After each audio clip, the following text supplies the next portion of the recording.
Hey Vikas, I've been hearing a lot about mutual funds. But as a beginner, can I really expect good returns?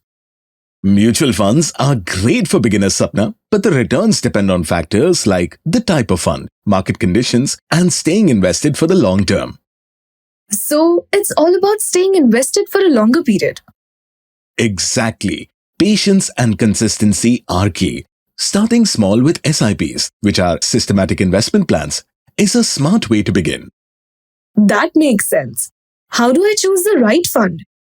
Focus on your financial goals and investment horizon. Look at the fund's track record and consult a financial advisor if needed. Got it. I'll start small and stick with it. Perfect. Always read the scheme documents carefully before investing.